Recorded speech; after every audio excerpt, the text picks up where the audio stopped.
இந்த பதிவில் வல்லக்கோட்டை முருகன் கோவில் உருவான வரலாற்றை சுருக்கமாக பார்க்கலாம். முன்காலத்தில் பகீரதன் என்ற அரசர் மிகுந்த ஆணவத்துடன் இந்த பகுதியை ஆண்டு வந்தார். ஒரு நாள் தம்மை பார்க்க வந்த நாரத முனிவரிடம் மரியாதையின்றி நடந்து கொண்டார் அந்த பகீரத அரசர். இதனால் கோபம் அடைந்து வெளியேறிய நாரத முனிவர் வரும் வழியில் கோரன் என்ற அரக்கனை சந்தித்தார்.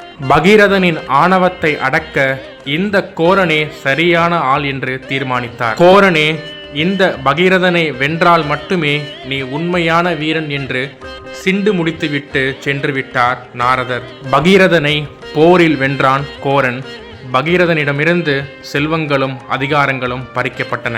தன் செயலை நினைத்து வருந்திய பகீரத அரசர் நாரத முனிவரிடம் மன்னிப்பு கேட்டார். நாரத முனிவரோ பகீரத அரசரை துர்வாச முனிவரிடம் அனுப்பி வைத்தார். துர்வாச முனிவரிடம் நடந்ததை அனைத்தையும் சொன்னார் பகீரத அரசர். துர்வாச முனிவரோ பகீரதனை ஆசீர்வதித்து அருகில் இருக்கும் பாதிரி மரத்தின் கீழ் அமர்ந்து முருகனை நோக்கி தவம் செய்யுமாறு கூறினார்.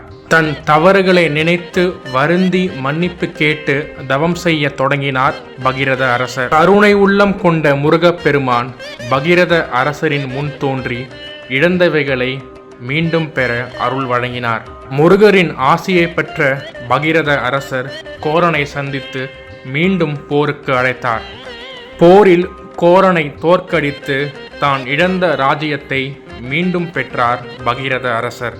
தான் இழந்த ராஜ்யத்தை மீண்டும் பெற தனக்கு அருள் புரிந்த முருகப்பெருமானிற்கு நன்றி கடன் செலுத்தும் வகையில் பகீரத அரசர் எழுப்பிய கோவிலே இந்த வல்லக்கோட்டை முருகன் கோவில் என்று சொல்லப்படுகிறது. இந்த வல்லக்கோட்டை முருகனை அன்போடும் நம்பிக்கையோடும் வழிபடும் அனைத்து பக்தர்களும் முருகப்பெருமான் ஆசியோடு தாங்கள் இழந்த செல்வங்களையும் பதவிகளையும் மீண்டும் பெறலாம் என்பது ஐதீகம். இந்திரனின் குருவாகிய பிரகஸ்பதி இந்திரனிடம் பூலோகத்தில் இருக்கும் வல்லக்கோட்டை முருகப்பெருமானின் ஆசியை நீ பெற்றால் உன் எதிர்காலம் சிறப்பாக இருக்கும் என்று பரிந்துரைத்துள்ளார்.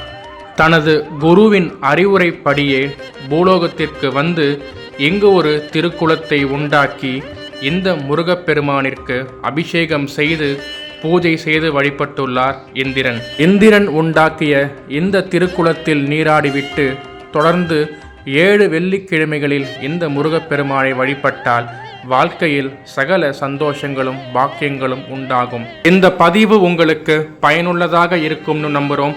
அடுத்த வீடியோவில் மற்றொரு கோவிலை பற்றி தெரிந்து கொள்வோம். சேனலை சப்ஸ்கிரைப் பண்ணி வச்சுக்கோங்க. நன்றி.